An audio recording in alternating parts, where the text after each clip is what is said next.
students to the course on social entrepreneurship. So ಈ course ನಲ್ಲಿ 4 unit ಗಳಿವೆ. ಈಗ ಆಲ್ರೆಡಿ ಯೂನಿಟ್ 1 ಮತ್ತು ಯೂನಿಟ್ 2ರ ಈ ಒಂದು ವಿಡಿಯೋಸ್ ಗಳನ್ನು ನಾವು ಸಮರ್ಥ್ ಭಾರತ್ ಯೂಟ್ಯೂಬ್ ಚಾನೆಲ್ ಅಲ್ಲಿ ನಾವು ಅಪ್ಲೋಡ್ ಮಾಡಿದ್ದೇವೆ. ಸೊ ಯಾರೆಲ್ಲ ನೋಡಿಲ್ಲ, ಸೋಷಿಯಲ್ ಎಂಟರ್ಪ್ರಿನರ್ಶಿಪ್ ಅಂತ ಹೇಳುವಂತ ಪ್ಲೇ ಲಿಸ್ಟ್ ನ ಲಿಂಕ್ ಅನ್ನು ನಾನು ಡಿಸ್ಕ್ರಿಪ್ಷನ್ ಅಲ್ಲಿ ಹಾಕಿರ್ತೇನೆ. You can kindly go through and watch. Okay, ಹಾಗೆ ಈಗ ಯೂನಿಟ್ 3ಗೆ ರಿಲೇಟ್, ಹಾಗೆ ಯೂನಿಟ್ 4 ಅನ್ನು ಕೂಡ ನಾವು ಫಿನಿಶ್ ಮಾಡಿದ್ದೇವೆ. ಓಕೆ, ಈಗ ಯೂನಿಟ್ 3ಗೆ ಸಂಬಂಧಿಸಿದ ಮ್ಯಾನೇಜ್ಮೆಂಟ್ ಅಂಡ್ ಫೈನಾನ್ಸಿಂಗ್ ಅಂತ ಹೇಳುವಂತ ಈ ಯೂನಿಟ್ ಬಗ್ಗೆ ಸ್ವಲ್ಪ ಲೆಂತಿ ಆಗಿರ್ತದೆ. ಸೊ ಹಾಗಾಗಿ ಇದನ್ನು ಕೊನೆಯಲ್ಲಿ ಇಟ್ಟಿದ್ದೇನೆ. So unit 3 management and financing social entrepreneurship ನ ಈ ಒಂದು ಯೂನಿಟ್ 3ರ ಈ ಒಂದು ವಿಷಯವನ್ನು ನಾವು ಅರ್ಥ ಮಾಡ್ಕೊಳ್ಳುವ. ಈ ಯೂನಿಟ್ 3A ಅಲ್ಲಿ ಏನೆಲ್ಲ ಇದೆ? One thing is about human resource management, ಮಾನವ ಸಂಪನ್ಮೂಲ ನಿರ್ವಹಣೆಗೆ ಸಂಬಂಧಿಸಿದ ಹಾಗೆ ಸಾಮಾಜಿಕ ಉದ್ಯಮಶೀಲತೆಯನ್ನು ನಾವು ಯಾವ ರೀತಿಯಾಗಿ ಬಳಸ್ಕೊಳ್ಬೇಕು, ಸ್ಟಾಫಿಂಗ್ ಪ್ಲಾನ್ ಸಿಬ್ಬಂದಿಗಳ ನಿಯೋಜನೆಯನ್ನು ಯಾವ ರೀತಿಯಾಗಿ ಮಾಡ್ಕೊಳ್ಬೇಕು, ಸೋಷಿಯಲ್ ಸೆಕ್ಯೂರಿಟಿ ಆಫ್ ವರ್ಕರ್ಸ್ ಕಾರ್ಮಿಕರ ಒಂದು ಸಾಮಾಜಿಕ ಭದ್ರತೆಗೆ ಅನುಗುಣವಾಗಿ ನಾವೇನೆಲ್ಲ ಮಾಡ್ಕೊಳ್ಬೇಕು, ಗ್ರಾಚ್ಯುಟಿ ಆಕ್ಟ್ ನ ಪ್ರೊವಿಷನ್ಸ್ ಮತ್ತು ಬೆನಿಫಿಟ್ಸ್ ಏನಿದೆ, ಹಾಗೆ rules and regulations of EPF scheme. ಇಷ್ಟನ್ನೆಲ್ಲೂ ನಾವು ಈ ಯೂನಿಟ್ ನಲ್ಲಿ ಅರ್ಥ ಮಾಡ್ಕೊಳ್ಳುವ. ಓಕೆ, ನಾವು let us start with human resource management. Students, basically human resource management is a strategic approach to the effective management of people in an organization or a business, ensuring that they contribute to the achievement of the organization's goals. HRM involves the management of various aspects related to people, including their recruitment, selection, training, performance appraisal, compensation, and employee relations. ನೀವೊಂದು just imagine ಮಾಡಿ, ನೀವೊಂದು ಕಂಪನಿಯನ್ನು run ಮಾಡ್ತಾ ಇದ್ದೀರಿ ಅಂತ ಹೇಳುವಾಗ basic ಆಗಿ ಮಾನವ ಸಂಪನ್ಮೂಲಗಳ ಬಳಕೆ, ಬೇರೆ ಬೇರೆ ರೀತಿಯ ಆಸ್ಪೆಕ್ಟ್ಸ್ ಅನ್ನು ಗಮನದ ಇಡುವ ಜೊತೆಯಲ್ಲಿ ಈ ನಿಮ್ಮ ಉದ್ಯೋಗಿಗಳ ಒಂದು ಸಂಪನ್ಮೂಲತೆಯನ್ನು ನೀವು ಯಾವ ರೀತಿಯಾಗಿ ಬಳಸ್ಕೊಳ್ಬೇಕು, ಹೌದಾ ಅಲ್ವಾ? ಆ ರೀತಿಯಾಗಿ ಬಳಸ್ಕೊಂಡ್ರೆ ಮಾತ್ರ ನಿಮ್ಮ ಕಂಪನಿ ಅಥವಾ ನಿಮ್ಮ ಸಂಸ್ಥೆಯ ಉದ್ದೇಶ, ಧ್ಯೇಯವನ್ನು ನಿಮ್ಗೆ ರೀಚ್ ಮಾಡ್ಲಿಕ್ಕೆ ಸಾಧ್ಯ ಆಗುವಂಥದ್ದು. ಸೊ ಈ ಮಾನವ ಸಂಪನ್ಮೂಲ ನಿರ್ವಹಣೆ ಅಂತ ಹೇಳುವಂಥದ್ದು ಇದು ವ್ಯವಹಾರದಲ್ಲಿನ ಜನರ ಪರಿಣಾಮಕಾರಿ ನಿರ್ವಹಣೆಗೆ ಇರುವಂತಹ ಒಂದು ಕಾರ್ಯತಂತ್ರದ ವಿಧಾನವಾಗಿದೆ. ಹಾಗೂ ಜನರು ಸಂಸ್ಥೆಯ ಗುರಿಗಳ ಸಾಧನೆಗೆ ಯಾವ ರೀತಿ ಕೊಡುಗೆಯನ್ನು ನೀಡಬಹುದು ಎಂಬುದನ್ನು ಇದು ಖಚಿತಪಡಿಸಿಕೊಳ್ತದೆ. ಅಂದ್ರೆ ನೇಮಕಾತಿಯಿಂದ ಹಿಡಿದು ಆಯ್ಕೆಯಿಂದ ಹಿಡಿದು ತರಬೇತಿ, ಕಾರ್ಯಕ್ಷಮತೆಯ ಮೌಲ್ಯಮಾಪನ, ಪರಿಹಾರ ಮತ್ತು ಉದ್ಯೋಗಿ ಸಂಬಂಧಗಳು ಸೇರಿದಂತೆ ಜನರಿಗೆ ಸಂಬಂಧಿಸಿದ ವಿವಿಧ ಅಂಶಗಳ ನಿರ್ವಹಣೆಯನ್ನು ಈ ಹ್ಯೂಮನ್ ರಿಸೋರ್ಸ್ ಮ್ಯಾನೇಜ್ಮೆಂಟ್ ಒಳಗೊಂಡಿರ್ತದೆ. 2 ಮಾರ್ಕ್ಸ್ ಗೆ ಕೇಳಬಹುದು, what is human resource management ಅಂತ ಹೇಳುವಾಗ ಇದನ್ನು ನೀವು ಬರೆದ್ರೆ ಸರಿಯಾಗುತ್ತೆ. ಈಗ ಈ ಹ್ಯೂಮನ್ ರಿಸೋರ್ಸ್ ಮ್ಯಾನೇಜ್ಮೆಂಟ್ ನ ಪ್ರಮುಖವಾಗಿರುವಂತಹ ಕಾರ್ಯತಂತ್ರಗಳು ಅಥವಾ ಅದರ ಕೀ ಫಂಕ್ಷನ್ ಮತ್ತು ಆಕ್ಟಿವಿಟೀಸ್ ಗಳು ಏನೇನಿರ್ತದೆ, ಕನ್ನಡದಲ್ಲೂ ಕೂಡ ಇದೆ. You can I will share the slide later. First is recruitment and selection. ನೇಮಕಾತಿ ಮತ್ತು ಆಯ್ಕೆ, ಸಿಬ್ಬಂದಿ ಆಯ್ಕೆಯನ್ನು ನೀವು ಯಾವ ರೀತಿಯಾಗಿ ಮಾಡ್ಕೊಳ್ತೀರಿ, ನಿಮ್ಮ ಕಂಪನಿಗೆ ಸಂಬಂಧಿಸಿದ ಬೇರೆ ಬೇರೆ ಒಂದು ರೀತಿಯ ಲೆವೆಲ್ಸ್ ಗಳಿಗೆ ಸಂಬಂಧಿಸಿದ ಹಾಗೆ ಯಾವ ರೀತಿ ನೇಮಕಾತಿಯನ್ನು, ಅಂದ್ರೆ ಅರ್ಹ ನೇಮಕಾತಿ ಸಿಬ್ಬಂದಿಗಳನ್ನು ಯಾವ ರೀತಿಯಾಗಿ ನೀವು ಆಯ್ಕೆ ಮಾಡ್ಕೊಳ್ತೀರಿ, ಜಾಬ್ ಬೇರೆ ಬೇರೆ ಜಾಬ್ ಪೊಸಿಷನ್ಸ್ ಗೆ ಏನೆಲ್ಲ ಸೂಟೆಡ್ ಆಗಿರುವಂತಹ ಒಂದು ಕೌಶಲ್ಯಗಳನ್ನು ನೀವು ಎಕ್ಸ್ಪೆಕ್ಟ್ ಮಾಡ್ತಾ ಇದ್ದೀರಿ. ಇದರ ಮೂಲಕ ನಿಮಗೆ ಉತ್ತಮ ರೀತಿಯ ಒಂದು ಸೂಟಬಲ್ ಕ್ಯಾಂಡಿಡೇಟ್ಸ್ ಗಳನ್ನು ನಿಮ್ಮ ಕಂಪನಿಗೆ ನೇಮಕಾತಿ ಮಾಡ್ಲಿಕ್ಕೆ ಸಾಧ್ಯ ಆಗುತ್ತೆ. ಹಾಗೆಯೇ training and development. We have to also ensure that the employees acquire the necessary skills and knowledge to perform their jobs effectively.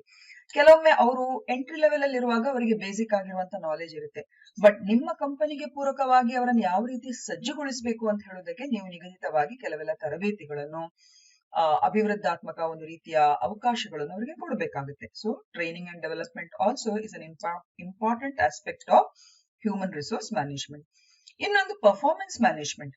It involves setting performance expectations, providing feedback and evaluating employees' performance.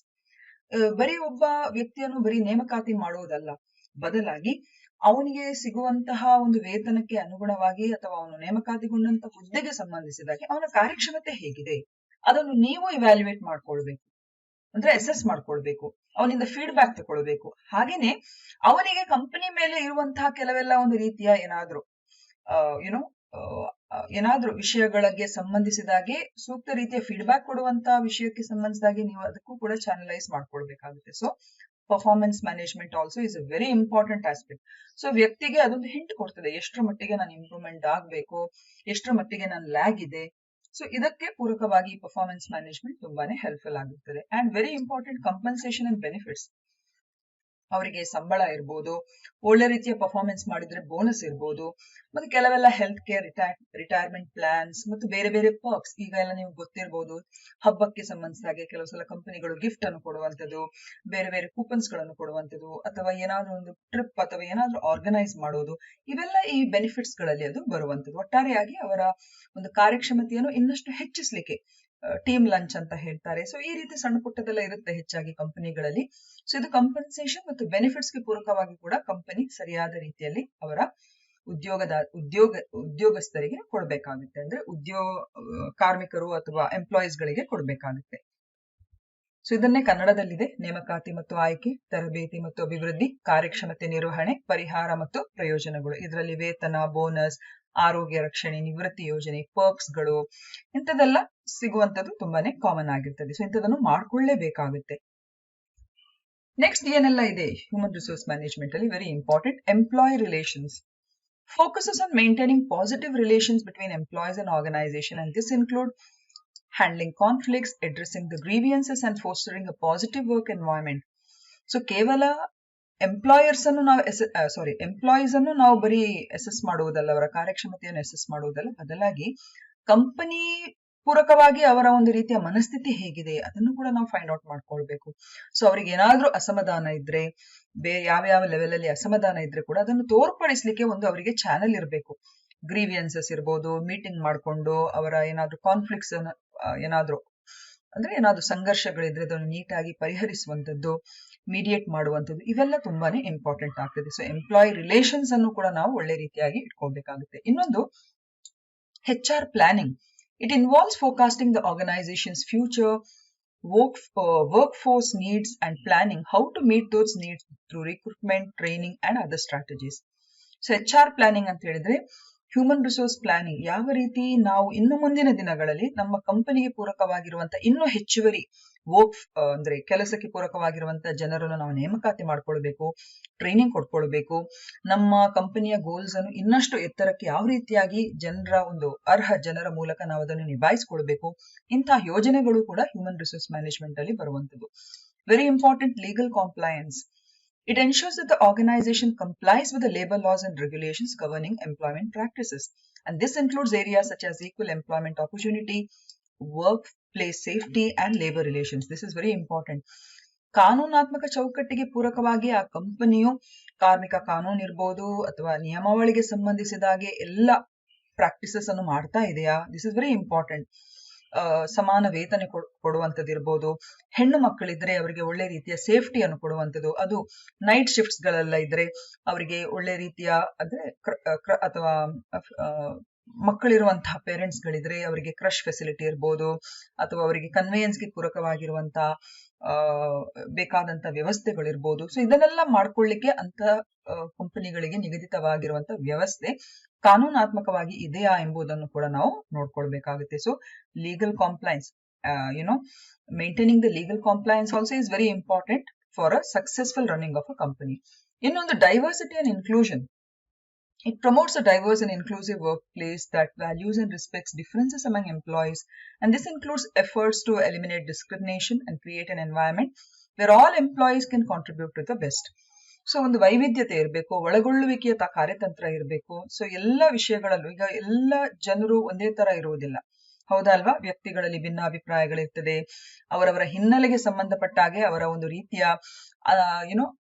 ಅಂತಕ್ರಿಯೆಗಳಿರ್ತದೆ, interactions ಗಳಿರ್ತದೆ. So ಇದನ್ನೆಲ್ಲ ನಾವು ನೀಟಾಗಿ manage ಮಾಡಿಕೊಂಡು ಎಲ್ಲಾ ಉದ್ಯೋಗಿಗಳಿಗೂ ಕೂಡ ಪೂರಕವಾಗಿರುವಂತಹ ಒಂದು ವ್ಯವಸ್ಥೆ ಆ ಕಂಪನಿಯೊಳಗಿದೆ ಎಂಬುದನ್ನು ನಾವು ಖಚಿತಪಡಿಸಿಕೊಳ್ಬೇಕಾಗುತ್ತೆ. Very important: employee engagement. Focuses on creating a work environment where employees are motivated, committed, and enthusiastic about their work. Engaged employees are more likely to be productive and contribute positively to the organization.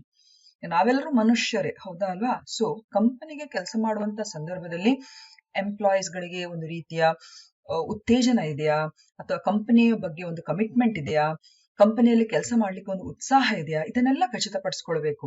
ಹಾಗೆ ಇಂಥ ಒಂದು ಸಂದರ್ಭದಲ್ಲಿ ಅಥವಾ ಇಂಥ ಒಂದು ವ್ಯವಸ್ಥೆಯಲ್ಲಿ ಉದ್ಯೋಗಿಗಳು ಕೆಲಸ ಮಾಡಿದ್ರೆ ಅವರ ಒಳ್ಳೆ ರೀತಿಯಾಗಿ ಪ್ರೊಡಕ್ಟಿವ್ ಆಗಿ ಅವರು ಕೆಲಸ ಮಾಡ್ಕೊಳ್ತಾರೆ, ಹಾಗೂ ಕಂಪನಿಗೂ ಒಳ್ಳೆ ರೀತಿಯಾಗಿ ಧನಾತ್ಮಕವಾಗಿ ಅವರು ಕಾಂಟ್ರಿಬ್ಯೂಟ್ ಮಾಡ್ತಾರೆ. So employee engagement also has to be utilized in a very positive way.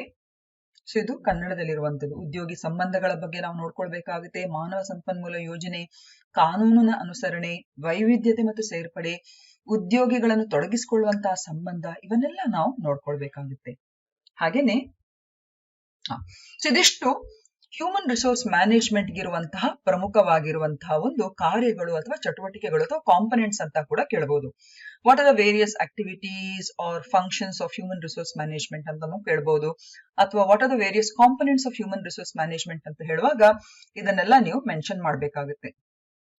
ಸ್ವಲ್ಪ ಈ ಸ್ಲೈಡ್ಸ್ ಗಳು ಏನೋ ಲ್ಯಾಗ್ ಆಗ್ತಾ ಇದೆ, sorry, so kindly excuse. Okay, ಈಗ next very important human resource management ನಲ್ಲಿ ಬರುವಂತದ್ದು ಸಿಬ್ಬಂದಿ ಯೋಜನೆ ಆರ್ ಸ್ಟಾಫಿಂಗ್ ಪ್ಲಾನ್.